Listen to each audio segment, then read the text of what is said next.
Are you a Muslim? I'm not. No. What's stopping you from accepting Islam, and why are you not a Muslim? Because like I take things slowly. I don't rush into things because, uh, for example, I see a number of Stop here. Brother, it's okay. Brother, please don't do that, please. Okay, it's okay. I see a number of Muslims or ex-Muslims, and there's a few here, and like they've been like in the I don't know, they've been in a Muslim family and they've left. So I wonder why is it that they would leave? Like if being a Muslim is such a great thing, And what, it what? doesn't. So what have you found? Those ex-Muslims who leave, why do they leave Islam? And why do they call themselves ex-Muslims? If somebody was a rapist, they're gonna go around saying I'm an ex-rapist, because if that was so bad, you would not identify with something that is bad. If Islam is so bad, why you day and night identify with Islam? Oh, I'm an ex-Muslim. That's your identity. I'm an ex-Muslim. It tells you millions and volumes about why this identity is needed. So in your understanding, let's talk about this one first, because that should clarify the matter. Why do people leave Islam? Those people that you've seen, that you've known about, why? Some of them have said that they don't believe everything that's written like in the Quran. Some of them have said that. Any specific examples they've shared? Okay.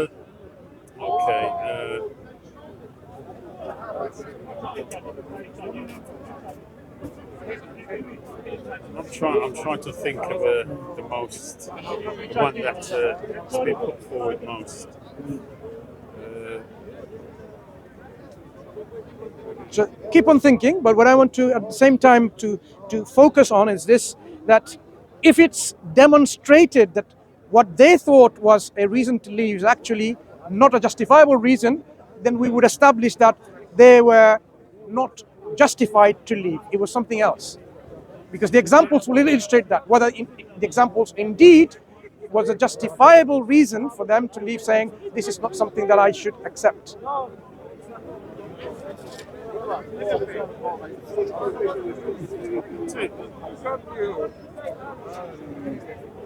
Off the top of my head, I can't like say for certain because like a lot of like what I've seen is like when I've watched some of the debates online video. So Okay, let's leave that then. Let's leave. No problem. Look, I'm not going to put it. You can come back to me. So let's leave the ex-Muslim community for now. But in terms of related to my question, you are searching and looking. So, what are the things that you think are positive, and what are the things you consider to be negative, but you looking into and see whether they're actually indeed negative or not? So maybe you can clarify those things. Okay, I think having a structure for like for living and worship, I think is a good thing. Okay. I think the fact that, for instance, certain aspects of like say law, for instance, like say for instance,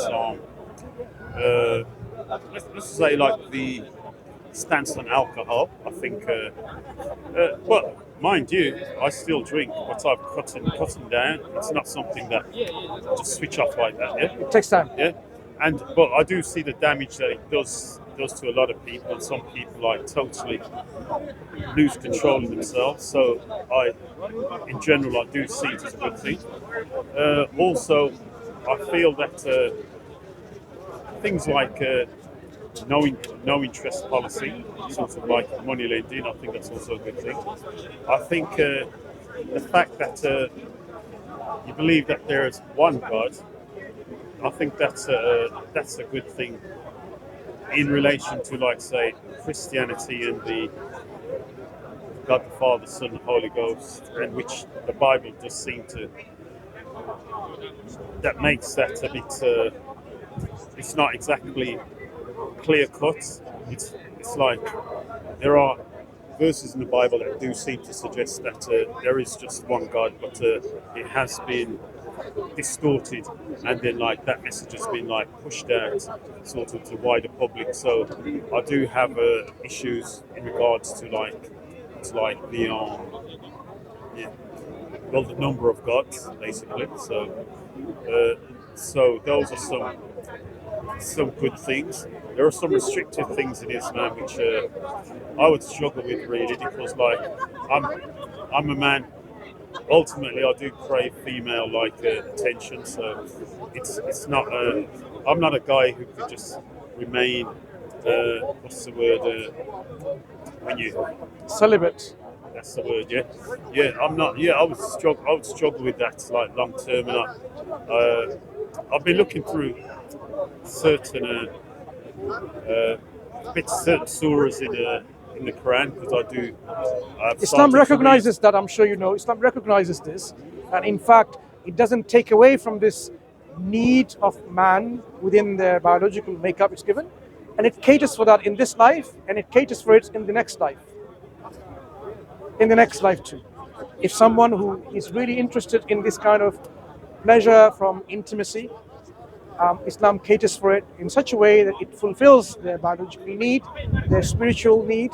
So it both takes into the physical and the spiritual at the same time, and uplifts you to give you that, the contentment and the pleasure and satisfaction that one needs here and hereafter. That's why, that's in a purified manner, of course. That's why, even though it restricts relationship within marriage, because it wants to build a family.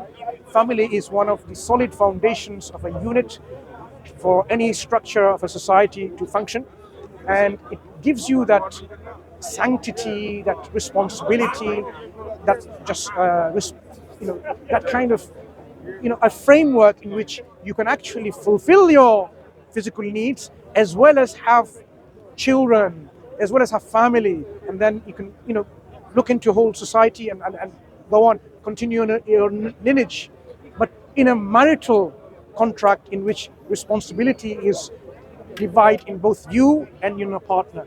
If there was no marriage, for example, then you can just say bye-bye, that's it, no more. But when there's a marriage, there's a responsibility. You have to, by way of contract, Islamically I'm talking about, looking after, taking care of, not only loving. Loving is not, you're not obliged to now.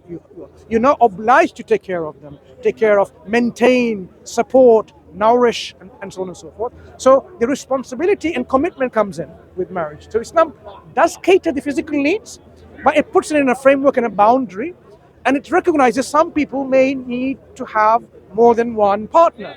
And Islam tells you, if you can deal with them, again, in a responsibility framework, then 2, 3, or 4.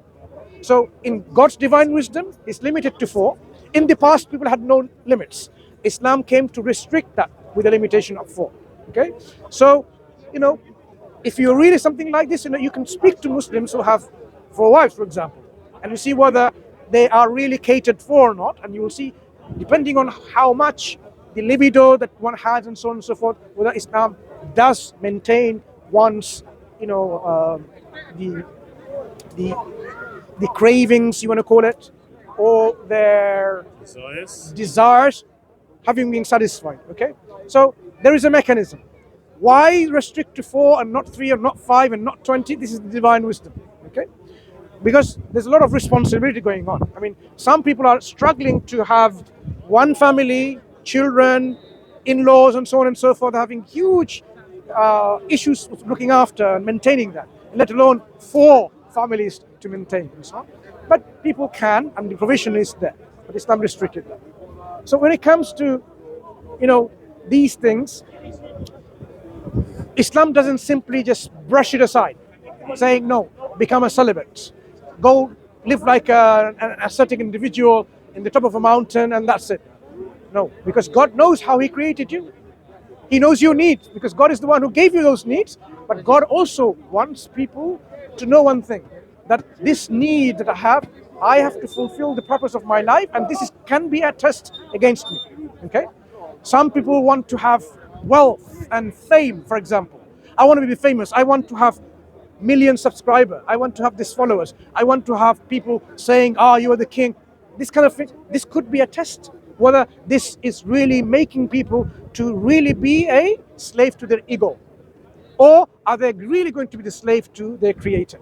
So just to give you a mundane example, Muslim men cannot wear gold or silk. A lot of people like gold. Men like gold. But this is a test. Whether do you really want to submit to God and submit to His will and see whether demonstrating that you'd submit. So He's just given you like, okay, silk and gold are for whom, not for you. See whether you really submit to His law. Some people struggle. Yeah. So this can be a test. So God can test us in various ways to see whether we are really someone who, having given the faculty of choice, are able to use it rather than abuse it. So when you look at lots of things, one of these things that you example, yeah, it can be a struggle for many people, okay? But there is a reason for it. And God says clearly, if you can remain yourself, if you haven't been married, become chaste, and there are mechanisms to ensure that. So suppress the desire by fasting, okay? Keep on fasting. So fasting will make sure that desire that you have is overburdening you, can keep in control. So there's a mechanism, like, in fasting, we not only abstain from food or drink, otherwise our fast is not going to be accepted. We abstain from vain talk, backbiting, insulting, mocking. So even these things that were like food we abstain from, which were permissible, but even something that is permissible, but we abstain from, sexual relationship during the daytime. It's a way of having this training and development of oneself and see whether you can control yourself. Because if you can do that, that's like some people having control with drinking alcohol, for example. During the fasting period, you can't drink. Well, a little bit of struggle, they can do it. People have problems with smoking, they can withstand these hours between sunrise to sunset and not smoke. Okay? People can do that. They've shown this resilience. They've shown that human beings, the level of tolerance is actually quite high. Okay? You don't know your potential. Islam wants to develop that human being with the understanding of their potential. It trains them every year by this month of Ramadan to elevate them in their character, in their desires, in their ego, and this is called internal jihad, if you didn't know. Struggle of your own self internally to make yourself to that better human being. Human being better in the sense that healthier, sounder in judgment, sounder in health, better in understanding and reflecting. So whatever you imagine to be virtuous in mind and body, Islam prepares you for that. So yes, there are struggle to have with, but this is for your own good. Don't people go to the gym and lift weight, and it's so painful often, but it eventually gives them a good outcome. Even they said that there's no pain, no gain. Yeah, gives them good outcome. So training often requires, sometimes you have to sacrifice with pain, a little bit of suffering, and so on. So that was one example. What other things else do you think? Alcohol in the beginning. Yeah. So alcohol, what God says in the Quran, they ask you about wine and gambling. يَسْأَلُونَكَ عَنِ الْخَمْرِ وَالْمَيْسِرِ. They ask you about wine, alcohol, and gambling. God says, in them, there is sin and there is good. Good and there is sin. But the sin outweighs the benefit that it has. So Islam does not simply say, oh, there is no benefit in some alcohol. With alcohol, even though it's not something you drink, we have a lot of things that we mix it with. It's a good diluent, right? Alcohol, it can be a good diluent in many things. And there could be other benefits. But the benefits and the sin, when you compare the bad effects, outweighs it. That's why health-wise, the safest level of alcohol consumption, according to the consensus of almost more than 100 countries or so, right? 0%. No alcohol. So the one then should question is, why is that so? Because alcohol actually is something that befogs the mind. It's a chemical poison in a way. It does make you a little bit loose. I mean, when you drink, you have your guards taken off. You become free and you start talking to people and having fun and so on. That's what people feel easy to socialize. So alcohol has been in various societies and a tool for socialization with other people, to know about each other, to hang around with each other, to to have that bond and connection, because it puts their guard off, because that judgment is there. You just talk whatever you want to do and so on and so forth. This is what that does. It really impairs your sound judgment. So you're no longer critical at that point and so on and so forth. You're no longer thinking rationally. You can just, whatever comes to your heart and so on, you will talk and you will do that thing. And that's why under the influence of alcohol, people go in and they might be sleeping with their mothers or their daughters or their sisters and so on and so forth, because they haven't got a clue what's happening in their mind. So Islam prevents and prohibits things which are not good for us, okay? And it recognizes that alcohol is not good for you and for the society, ultimately. So it prevents that harm to come to that society by preventing it, okay? So Islam is for prevention rather than dealing with it and trying to find the cure. If you can prevent it, it's better than trying to find your cure when the problem happens, okay? Gambling, look how many people by gambling, I got £1 million now, I can go to holiday, I can pay my... But look what it done to other people. Some other people just gamble away all of their things. And now societies are trying to restrict, saying, okay, gamble sensibly, okay? Have an alarm saying, this is the limit. Don't gamble too much and so on and so forth. But people still can't do that because they don't know when to access, because it's an addiction. Alcoholism, likewise, gambling is an addiction, and people have problems to get rid of this problem of addiction, and it takes long rehabilitation. So Islam says, yes, people can, with this money that is collected by gambling, it can be given to charity, as they do, for example. So there may be some benefit in this process, but Islam looks at it overall and saying, look, holistically for the society, it's actually not a good thing. The harm outweighs the benefit. Harm outweighs the benefit, so no. So this is the principle of Islam. Islam simply doesn't say, oh, no, not for that reason. It recognizes there can be some benefit in it. So alcohol, gambling, fornication, which is marital relationship outside marriage, what it does is it destabilizes the society. You just go and sleep with whoever else and so on and so forth. I mean, and you get unwanted child, and then you say, let's abort it. And the girl says, no, I want it. And then she says, no, I want you to look after it. And no, I didn't want it.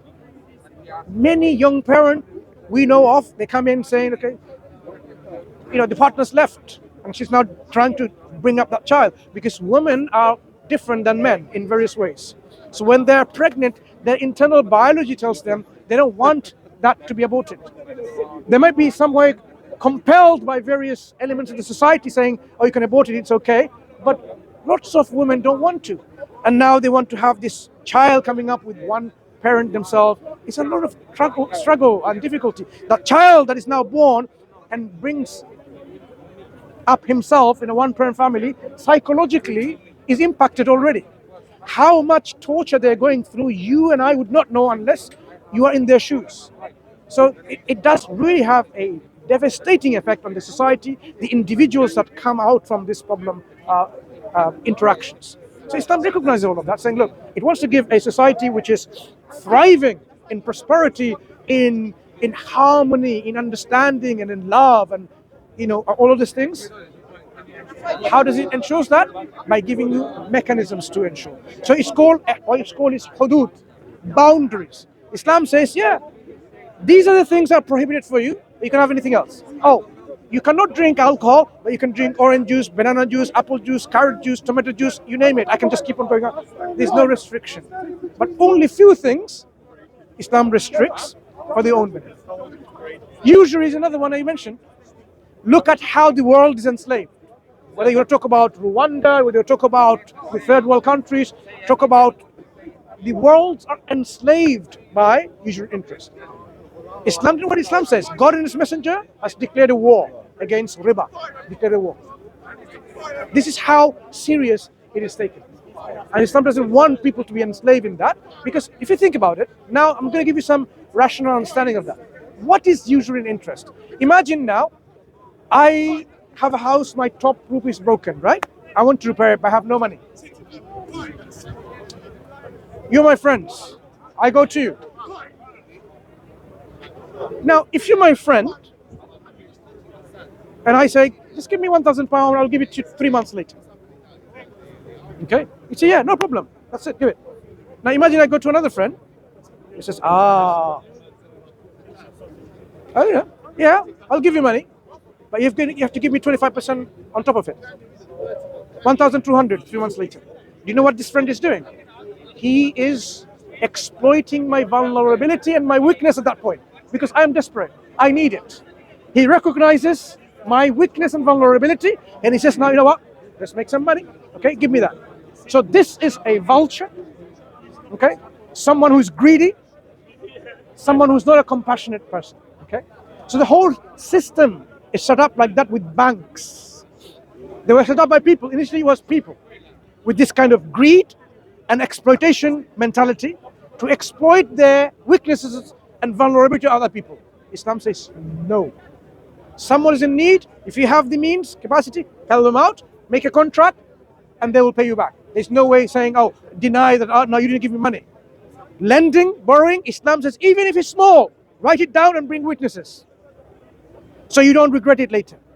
But do not take and give interest. So now we realize Islam provides a solution and it maintains the empathy. It doesn't become, between you and me, something like an exploitation. You are going to exploit my weakness at that point. You are still going to show me to me the friendship that you have rather than not. Okay? So the whole world, if you think about it, the banking system is really exploiting the people who are weak and so on. But it does. It's a system placed for exploitation. So Exploit. those who are finding. It is a system that is placed to help those who are greedy and ready to exploit the people. Yeah. So it is making their way of exploitation easier. Making rich richer, poor poor. But Islam goes with the counter way. We have an opposite concept, which is taking money from the rich and giving it to the poor to balance out the society. Yeah, talk about the zakah. It's Zakat. contextual now. So with zakat, if you look at the zakat in light of the charity, if we talk about comparatively with the interest system, what is the interest system?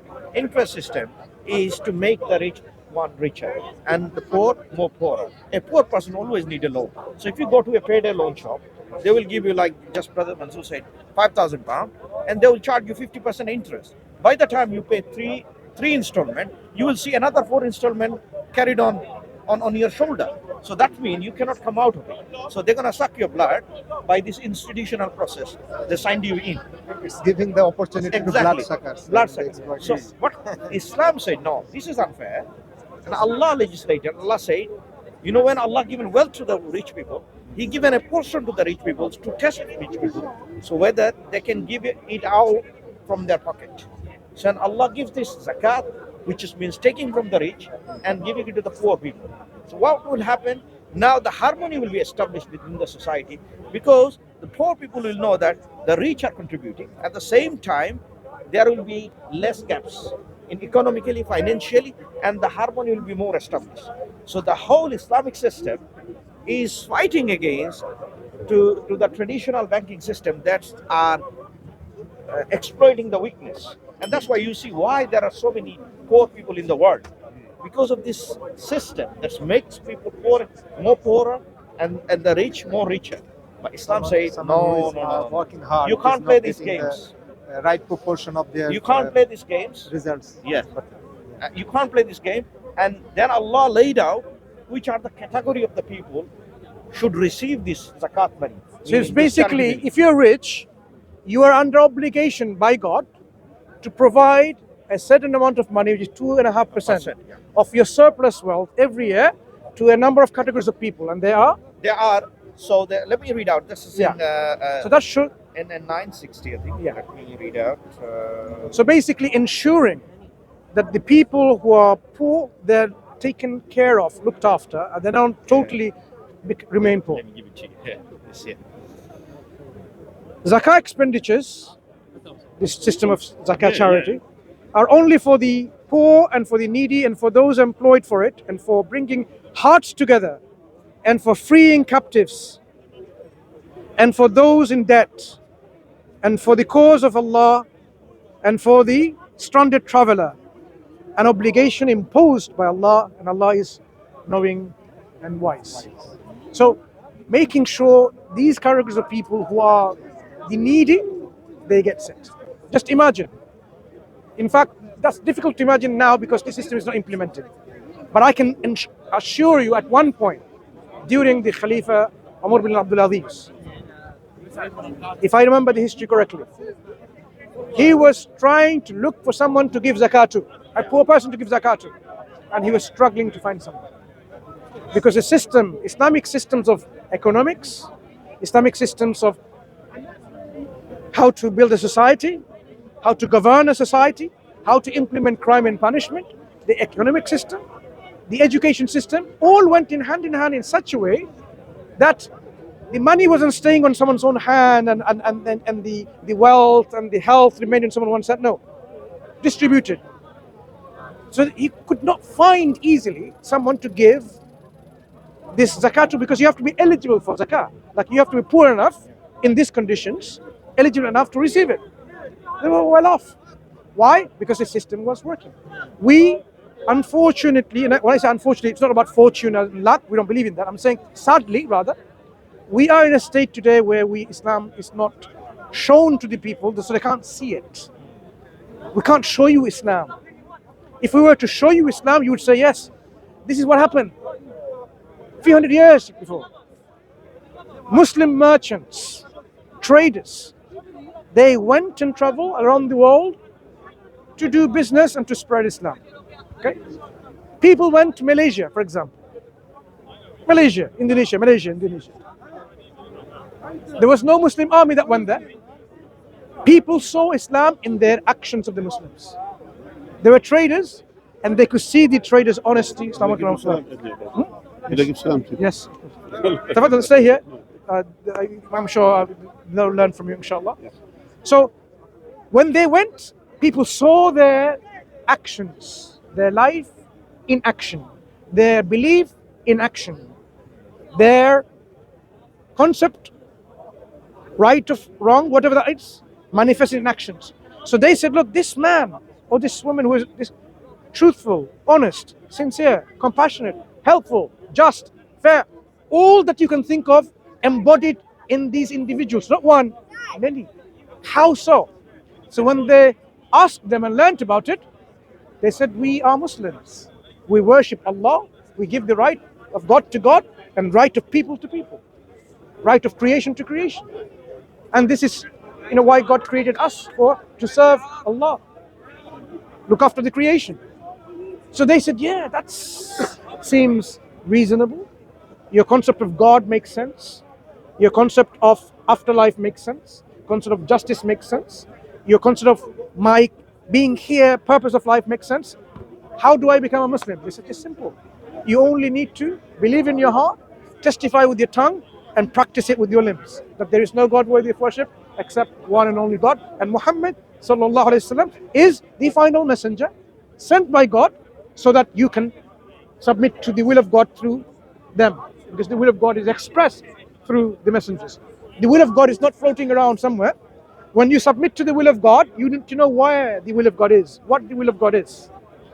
The prophets and messengers are told what the will of God is. So they are the ones conveying, this is what God wants from you. Be just, be truthful, be honest, be fair. And all of the virtues. And avoid, don't be a lazy person. Don't be an oppressor. Don't be a rapist. Don't be a genocidal maniac. Don't be, and continues like that. So there are these virtues and there are these evils. Islam says, no, this is how you're going to elevate yourself. And that's why the Prophet ﷺ said, إِنَّمَا بُعِثْتُ. Would you mind explaining to our friend what it means? To fulfill the good manners, the good morality. And here, that's, by the way, that shows fulfillment of the manners, meaning that basically many people, they may appear to you well-mannered, well-behaved, but not because they are doing this for the sake of God, but they are doing it for any matters. Could be for to be praised, to be known with that, or to gain things of this worldly matter. But we are not doing it for anything of that. We are doing it for the sake of God, because God is the one who sees our secrets and what's in our heart. And if we are sincere, when we are generous, if we are sincere, when we are truthful, if we are sincere, when we are trustworthy. All of these things, it has to come from sincerity to God before it's manifest as actions on earth. Does that make sense that this is indeed a system of life worth living? Yeah, it's appealing. It is appealing, but still I have my reservations. Sure. In a sense that a person should make snap decisions here on something so important. So it's not really my way. So how about exploring some of the things that you are considering to be something that you need to clarification of for? Like there is things in Islam that you've heard or seen or observed that you think, look, if Islam was true, why is that? It doesn't make sense to me yet. So maybe you can just talk about some of these things, and ourselves, as we can try, and our Sheikh here can help you to understand and clarify those things. Because once we can get this clarified, then you will see the reasons or obstacles for not becoming a Muslim becomes less and less and less, eventually to a point where saying, I have no reason but to accept Islam, to submit and surrender my will and show that commitment to the Creator. Fulfill your purpose. To fulfill the purpose, because that would be what you are supposed to do in the first place. But you are on a journey to make sure and ensure this is the case, and then show that commitment. So what would be those things? Well, I would need to know more, wouldn't I? Also, adding to this, I just wanted to add to this. There is the concept of the truth. All of us we are truth seekers, correct? Why we are truth seekers? All of us, we're in our journey for seeking the truth. But there is something in our mind, which is planned in our mind, the truth to be followed. Yeah, you agree with this? Meaning, if there's something true, it has to be followed. I cannot say to you, for example, if there is an exam or something like this, they say this is the true answer, this is the false answer. You will not say, you know what, let me check the false one and then to see. I'm saying to you, this is the truth. If it demonstrates that this is the truth to be followed. So what we are saying as Muslims, we claim Islam is the truth. Now here, if we prove to you that Islam is actually the truth, which is the truth from God, then there is nothing on us except to surrender to the truth. Am I right in saying this? Well, what you're saying, I mean, I wouldn't argue with it, but I don't think you could prove to me that it's the truth today.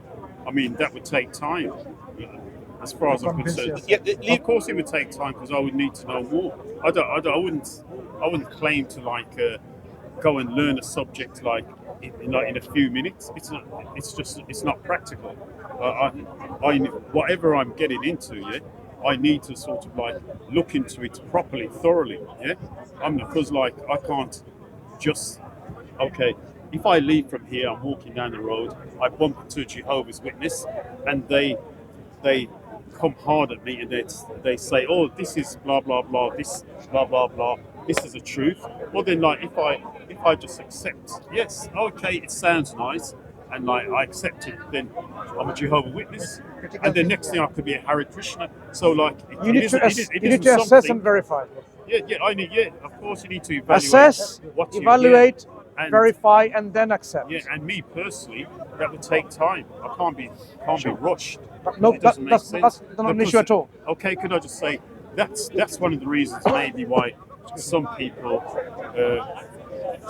in this park even today say that they're ex-Muslims, and I don't know all their reasons. You should ask. But ask, I can only. And then we can talk. They're normally well into some argument. I just stand. No. And listen. What you can do, you can ask them and inquire them, and we can talk about it as we said, and we can demonstrate to you that this way. I mean, I can tell you right now. I mean, this is something that we can say with a bold face, that it was never intellectual reasons, nothing to do with truth claims. It was an emotional reasons. Mostly, yeah. Emotional reasons mostly. So emotion can be packaged and baggaged in various ways. And by examining their conversion from or reversion from or deconversion, whatever you want to call it, this element is present. All we need to do is demonstrate that it's not intellectual, it's not about a truth claim. Yep. Like Islam was not found to be truth, that's why I left it. No, it's because of some emotions. Like one of the things I can share with you, oh, your prophet married someone so young, that's why I left Islam. Yeah, I've heard. Have you heard? But let me tell you. No, I've heard that, but to me, it's not so much an issue. Exactly. Because at the time, maybe it was acceptable at the time, and like if it was wrong, yeah, and if there's a judgment day, it will judge accordingly. So like me as a person, I live in these times, so like I have to kind of like focus on these times, yeah. That's right. So it isn't something that I would say it's like its proudest moment, but at the end of the day, it is what it is. So and I wasn't going leave it to justify to you, the Islamic position on that. What I'm illustrating is the point that people often make an assertion, a claim that was the reason, but actually deep inside they know it wasn't that. They're Well, trying to find reasons retrospectively to justify Yeah, I their Their emotional position. I couldn't accept that as Yeah. a reason for somebody leaving when they accepted Islam, they were aware of that and they accepted it. It doesn't make sense. Yeah. No. So that's why I'm saying you will find things like this retrospective justification. This is called retrospective justification. Later on, imagine someone left.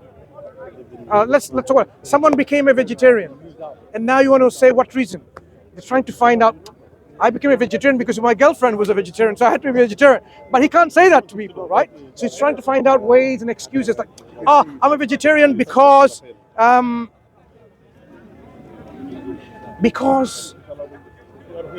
it's so harsh that you kill animals. So they start justifying. But the real reason was he had a girlfriend who was vegetarian. So this is what we call retrospective. Later on, fitting the reason why they left that particular way of life or system of life. Okay? So, By the way, today I had an interesting guy who claimed to be born in a Muslim family but he's a Christian. That's what he was saying. yeah. And the interesting thing about him, as you mentioned, that totally non-intellectual reasons. And he said, yeah, I studied. Sometimes he was, I studied the Bible and understood. Then after that, I said to him, okay, based on this. So I brought him some certain contradictions, which Bible that you follow, etc. And then he said, you know what? I believe this is the truth. I said, listen, I told them about a story about two people in a desert. They were hungry, and then they saw from distance. One of them, they saw something, and then one of them, he said, it's a goat. And the other one, he said, no, it's a bird. It's not a goat, it's a bird. So, no, it's a goat, look at it. And then he said, no, it's a bird. So they went further. So look. The guy who claimed, he said, look, it has feathers. It's impossible to be a goat. It's feathers. He said, no, even some goats, they have feathers. They were saying. So they went further. And then they saw, as soon as they get close, then the birds start flying. He said, look, now it has wings. It starts flying. Look at it. He said, even some goats, they fly. Meaning, some people, it's not about you convince them with the truth. They can't see the truth with their eyes, but they try to deceive themselves and to give themselves that this is the truth because I believe it's the truth. So that's why, and I said to him, based on what you said, and he said, no, I have nothing, I don't know, I'm just convinced because I believe. That's all. So his only conviction was because he believed, not because based on research or studies or anything like that. So that's why when we said to you, we claim actually Islam is the truth. Us here, even people who try to, preach Islam, try to approach people to deliver the message of Islam to them, what we do, we assist actually all the other faiths. We went through it. Yeah, we went through all other faiths, and then we'll see all these contradictions and all of these wrong things. How come if it's the word of God, if it's something came from God, yeah, then it has to be the truth. As you mentioned, it has to be the truth. So if there are certain things which contains falsehood, that means there's opposite the truth. So that's how it is.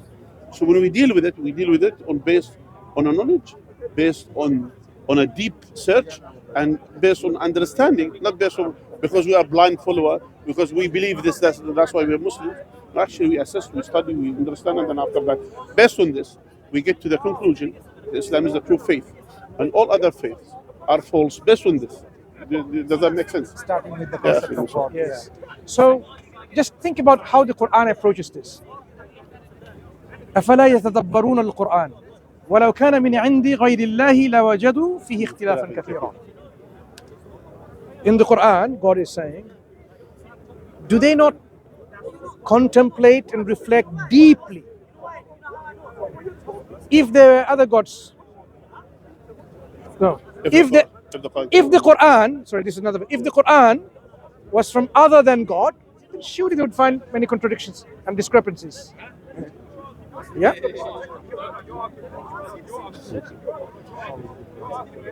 Some people claim Quran has contradictions.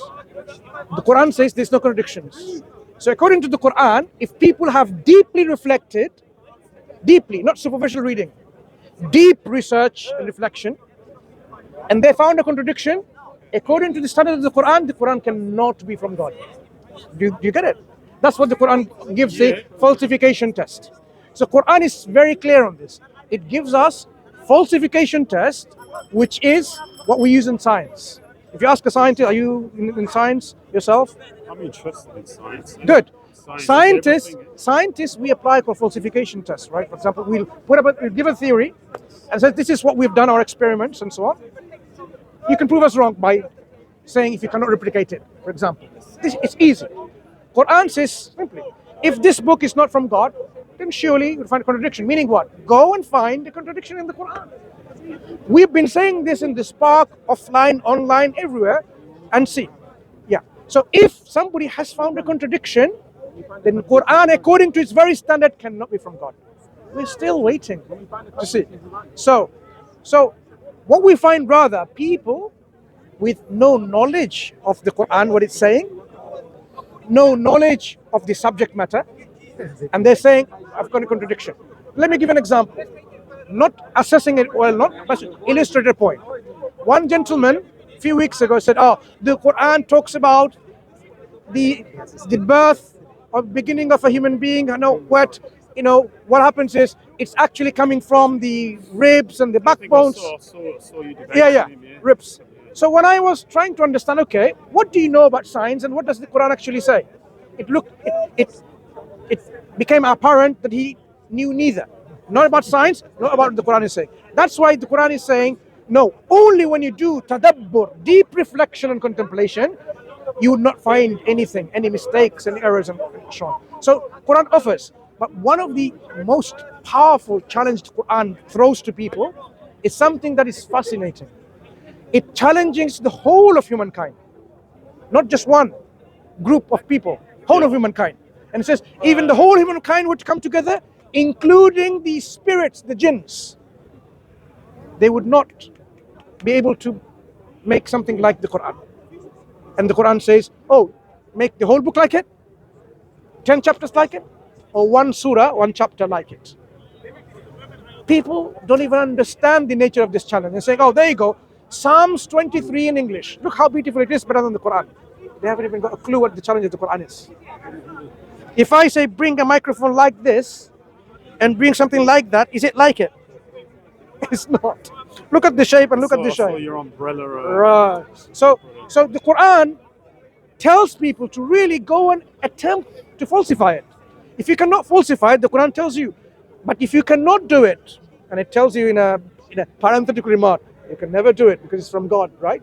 Then fear the fire whose fuel is man and stones, prepared for those people who are arrogant rejecters. But give glad tidings to those who believe and do righteous deeds. For them, there are gardens with rivers underneath following, and so on and so forth. So Quran tells you, puts you in a balance and saying, look, if you really are doubtful, and the Quran, I want to share this something very interesting. The Arabic language is so beautiful because God chose to deliver His message in that language, that even the word doubt, raib, the way it's expressed, is actually a baseless doubt. You have no basis. Some doubts can be based on something, like, okay, there is some reason to doubt. But here, you can't justify that doubt. Yeah? So the Quran says, even if you think like that, you have a doubt which has no basis. Yeah? This is how you can falsify it. But if you cannot do it, well, this is the consequence out in for you if you are someone rejecting with your arrogance. Because the Quran claims to be a revelation from God and you are rejecting it.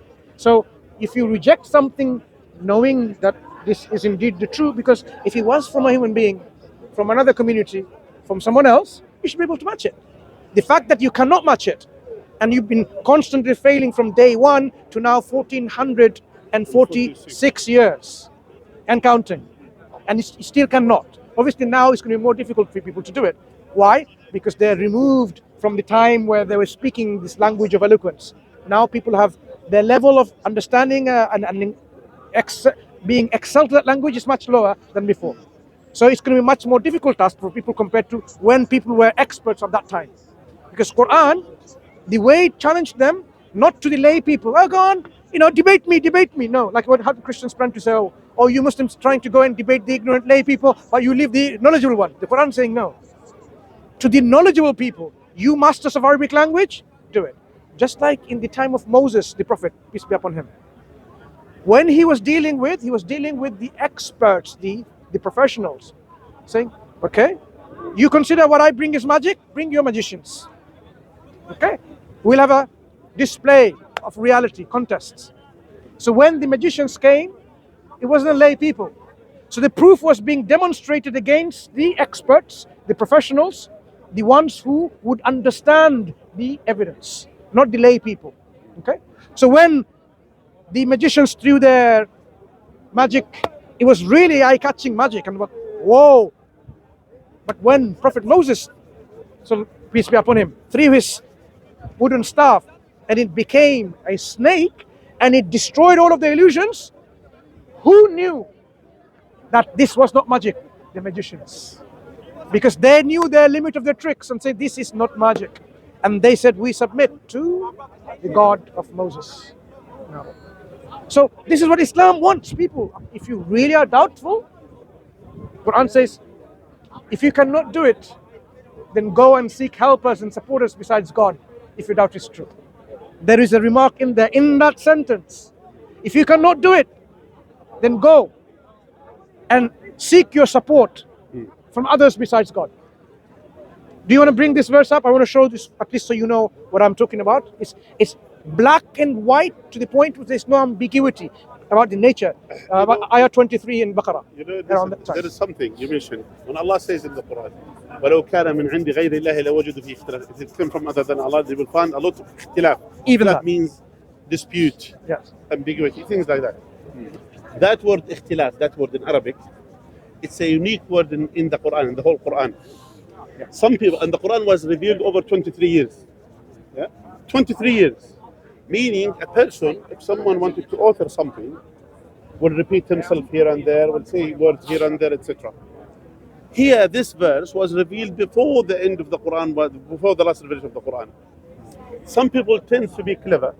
Because you know what? We may not find dispute in the Quran things, but let's use the terminology, ikhtilaf, that's word.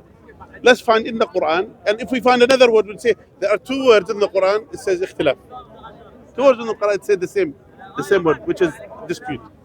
And then there's covered in the Quran, the whole Quran. That word is only mentioned once in the Quran. Let me just clarify how significant this is. The way the Quran, that challenge is structured, if this was not from God, then you'd find many ikhtilafan. The word is ikhtilafan, okay, in this form. If it wasn't from God, you'd find many ikhtilafan. Many. Many means more than one, right? Okay. So someone could have just simply said, okay, all I need to do is, I don't need to go at the meaning of the word, which is a contradiction, an error, a discrepancy. I will just see if there's another word called ikhtilafan. The Quran says, if it wasn't from God, you'd find many. The whole of the Quran, with all these words and verses, this form of the word is only once in the Quran. So even that excuse is removed. So, this is what God says. And if you are in doubt about what we have sent down, this Quran, upon our servant, Prophet Muhammad, peace be upon him, then produce a surah, a chapter, the like thereof, and call upon your witnesses, your supporters, other than Allah, God, if you are truthful.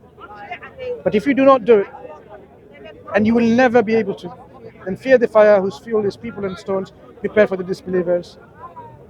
Yeah, and this is an introduction. Yours is a very interesting, it's not a translation word for word. Okay, it's okay. The next continues, and give glad tidings to those. Okay, Washri Ladina. Amen.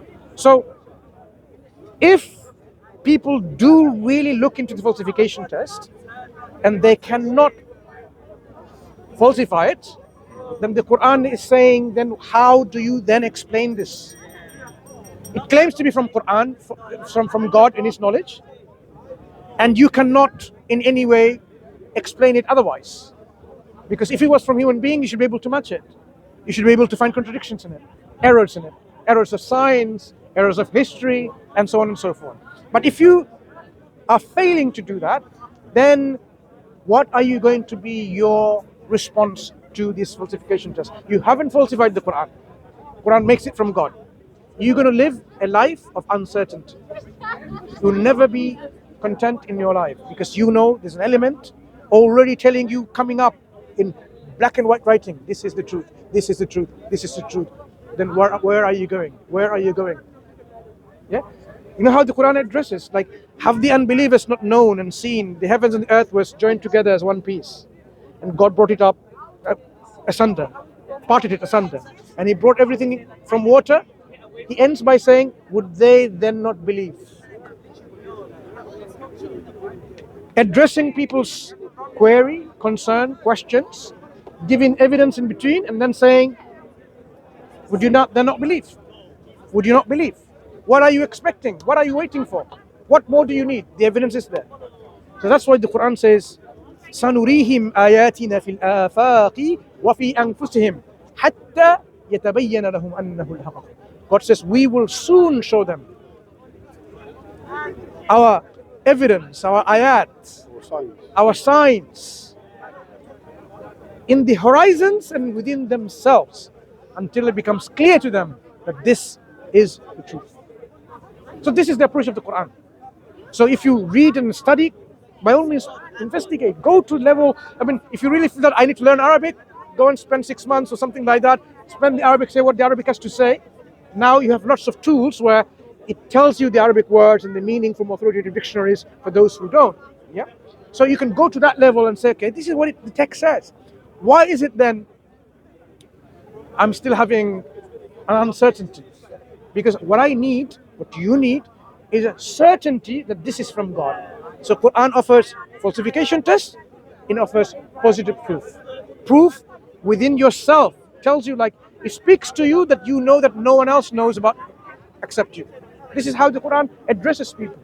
Quran talks about things that people could not have known at all, in any way, means, because knowledge was not known. Then where do you account for this information to have come from then? The under-oceanic sea currents can only be observed, like if you are up there with a satellite imagery, you can see this. Or go deep down and you experience it. With a human, without a submarine or the gear of diving equipment, you won't be able to see those deep interoceanic waves. Bahr, Lujji. The Quran talks about these are very deep oceans, not just shallow seas. And this is what we now know this is the case.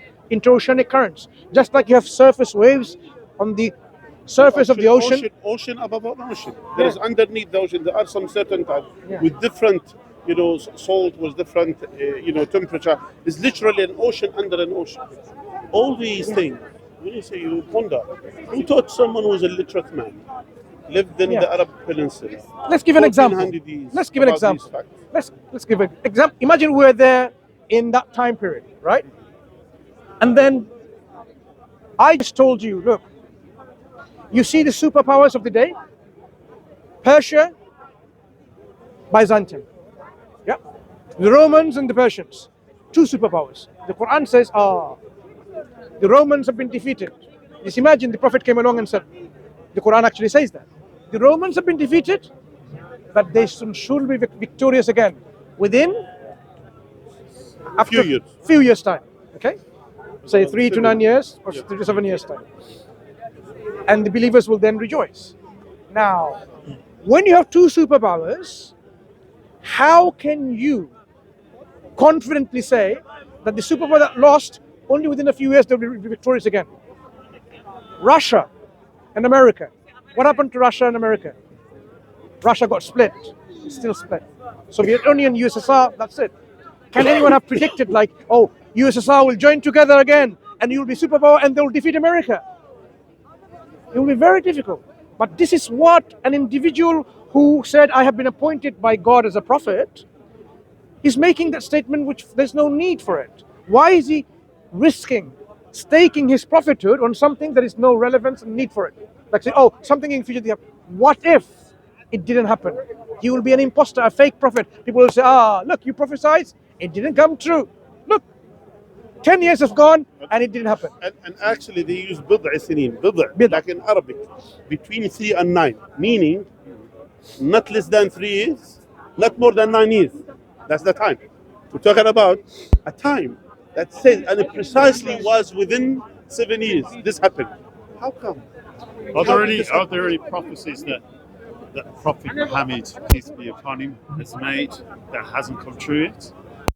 There are prophecies he made of the eschatological prophecies, what we call the end of times. Obviously, these prophecies will only materialize towards the end.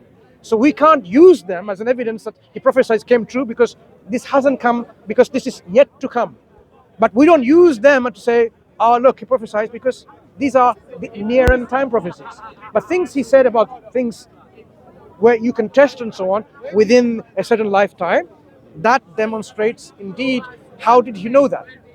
So for example, he prophesies from the knowledge of the Quran, from God and so on, there will be a beast coming out of the earth, speaking. Dabbat min al-ard. We can't show that to you yet because it's a prophecy of the end times. But there are things as well happen. Like for example, the Prophet peace be upon him told us we're going to be fighting. He said we're going to be fighting the Jews. Where they're going to be on the west side of the river, and you're going to be on the east side of the river. And he said this. Now at that time, we're talking about the Muslims. They were vulnerable in the Arab Peninsula. They didn't even go outside, and they know there is no any river within the Arab Peninsula. At that time, within the Arab Peninsula, there is no river there. So, and he is saying that there will be a river. So, and then the Muslims, there will be Muslims. He didn't say the Arabs, he said the Muslims. They're going to be on the east side of the river. And then the Jews will be on the west side of the river. Does that make sense? What comes to your mind now? East Bank and West Bank. Now we're talking about as if these things is happening. So the point is, he said to us certain things. He told us 1400 years ago. He said that there will be no house made of bricks or wood or even wool except Islam will penetrate there. Islam will reach there. Do we live that time? Nowadays, can we say now Islam literally entered every single house on earth? By the tools that you see just in front of you, Islam can reach every single house. But look at how it's amazing. Imagine now somewhere in an Amazonian jungle now today, a small tribe living. They haven't got any clothes, anything like that. And they said, someone prophesied, you will be the superpowers of the day at that time, or you know what, you will compete against each other, making the tallest skyscrapers on earth. To materialize, I mean, you can't even fathom. These people don't even have any technology. They don't have phones, they don't have electricity, nothing. And now you're saying they'll be building the tallest skyscrapers and competing with each other? That's something how it's strange to imagine when and how this is going to be. The Prophet Muhammad actually said something like that. What did he say? This is worth exploring. And he said, alayhi salatu wasalam, he said there will be a time that he said, it's just before the hour, and one of the things he said, and then he said that even the Arabs, he said even specifically, the Arabs, they will compete with each other with lofty buildings, with tallest buildings. Nowadays, we are living in a time. Barefooted Arabs. Barefooted. No shoes. Barefoot. The herdsmen of the camels. He said this. Even the herdsmen of the sheep. Those herdsmen of the sheep. Those ones, barefooted. Even they didn't have, a few years ago, they didn't have even enough clothes. And yet, they will be competing with each other with lofty buildings. We're talking about nowadays. Now we live in a time that 50 or 60 years ago, how was Emirates? How was Saudi Arabia? How was Kuwait? Sand. Literally sand, and people literally herdsmen of camels and sheep. Now within these years, look now, they compete with each other with lofty buildings. Tallest buildings in the world. And he's talking about this. Now they are talking about another thing. And even in Saudi Arabia, they're going to build another building. It's like this. Who taught him about these things are going to happen? I mean, that's why we said to you earlier, if there is any of his statement is false, that's it. But he is saying everything, whatever he said to us, we know some of the things that happen in our time and we saw it, even before our time or in our time, and some of it is going to happen yet, maybe in the future. But everything that he said demonstrated to be the truth. So that's why when I say to you, if we present to you Islam is the truth, there is nothing except to follow the truth. That's what we are calling you, to the truth. We're not calling you to follow, we're not calling you to worship Muhammad or to worship me, to worship no. We're calling you to worship the Creator of the heavens and the earth, to submit your will to His will. The one who created you for a purpose is to worship Him. And of course, the way of worship has to be following guidance of the prophets and messengers, even not just only Muhammad, peace be upon him, all of them since the time of Noah all the way until the time of Prophet Muhammad, peace be upon him. That's what we are calling you for. We're calling you to that, Islam. But that's the meaning of Islam. Does that make sense? Yeah, it makes sense. So let's hear some of the other obstacles or concerns that you may have. We can clarify those too. Okay.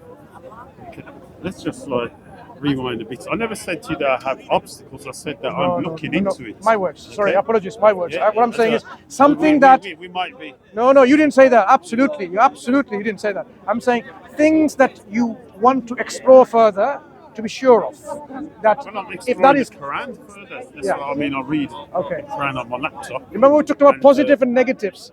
If there's any negatives, that becomes like, I need to look into further. So these are the things I'm alluding to.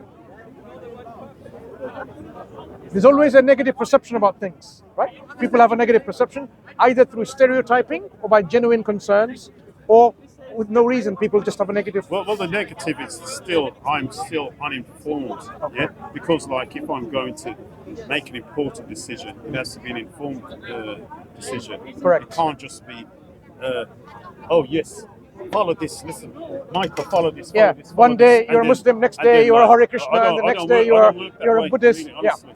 That's why we advise you to read. And Islam is an open book. I know. I'm also Analyze. going to look a bit further into the Bible as well and contrast and compare the course. two. Sure. Because Yeah. I wouldn't. If you're to rewind back to what you were saying, a person's seeking the truth here. You don't just decide. Supposing there's a library and the library holds all books of the truth, holds all the truth. All books yeah? which they claim to Yeah. be the truth. Well, well, let's just say, okay, let's just say the library has all books and they all claim to be the truth. It wouldn't be sensible to go in there and just say, I'm going to take this book and then take this book, read this. Now, Fair the enough. truth, it Fair is enough. really sensible. But you know where we are. Yeah, You know where to find us. yeah. If you have questions, clarifications needed. I will Why come here? back with You're more than questions. welcome. I certainly will come back Yeah. with Why questions. here? Yeah. So this is Michael, really a gentleman. Inshallah, God willing, we'll have more conversations with you. And if we are in any way a part of your journey to the truth, then it's our pleasure. Let us include us in one thing. The other thing, Yeah. since you are, you're looking for the truth. When you go home tonight, take a shower and sit down and say, oh God, I know you're there. I know you hear me. I know you see me. Guide me with sincerity from your heart. Seek guidance from Basically, God. that's what we do as Muslims. You know how many times we say this? Minimum 17 times a day. Minimum. Every single Muslim on earth. Minimum. In our prayers. Every single day. In our prayers. Every day. Regular prayer? 17 times a day. As we pray 5 times a day. Not if every single one does. I don't No. know. No. Every single Meant Muslim to, right? Yeah. who prays 5 times a day. Yeah? Yeah. When I say every single Muslim who prays the 5 times a day, in each prayer we recite the first chapter of the Quran. The Okay. first chapter of the Quran, it's about seeking guidance from God. So that's why you start with basically praising God, and then introducing or presenting yourself as a servant of God. Then you are humbling yourself to God and asking God to guide you. That's why if you read the first chapter of the Quran, say, guide us to the straight path. Which path? The path of those whom you have favored, not the path of those who gain Allah's anger, nor the path who went astray. We keep asking God again and again. So that's why we as Muslims, every single Muslim on earth who prays 5 times a day, that they will seek guidance from God at least 17 times a day. They are sincere. So that's what we're saying to you. At least tonight when you go home, ask God the guidance. Say, God, I know you're there. I know you hear me. I know you see me. With sincere, guide me to the right path. God, guide me. I need guidance. And if God knows that you are sincere in your heart and you are looking for the truth, God will show you the truth. I am sincere in my heart, and that's why I don't say to you, yes, I'll do this, because I'm a man of my word. I don't take people who come and give me this, and then next minute it's a load of rubbish. I'm not into that. You know, that's something which is respectful. And the Prophet peace be upon him admired a man like you, a man that there are 3 people came to embrace Islam in front of the Prophet peace be upon him. Two of them hasted to go to embrace Islam. One of them he stayed behind. He took a shower. He put a new garment. He came in. He was delayed, and then the Prophet peace be upon him praised him. He said, "You have 2 characteristics. Allah and His Messenger loves them. Al-hilm wal ana, perseverance, and be patient, taking it easy in time. You know, in deciding things, not to rush into things. So that's something, no problem. But don't delay too much. I mean, sometimes in delaying things too much, then it will be opposite to the right thing. But in the same time, we say to you, take your time, think about it, ponder, read, understand, contemplate on the Quran. And then we are here. If you have any question, we are here to answer your question. Okay? No problem. All right, my brother. Okay. Nice talking to you. Talk to you too. May Allah, the one true God, Okay. to guide you to the right path. Amen. Jazakallah. All right. All right. Thank you. Thank Pleasure you, brother. speaking to you. Take care. Thank you. Look after each other. Goodwill to all you guys too. All right. You take Thank care. you. Alhamdulillah, it was interesting discussion with the brother. May Allah bless him and may Allah, you know. A real gentleman. A real gentleman. Yeah, and actually, I enjoyed it. Allah, subhanAllah, some people that you enjoy actually. You will enjoy this. Sincerity. Yeah. Something we can.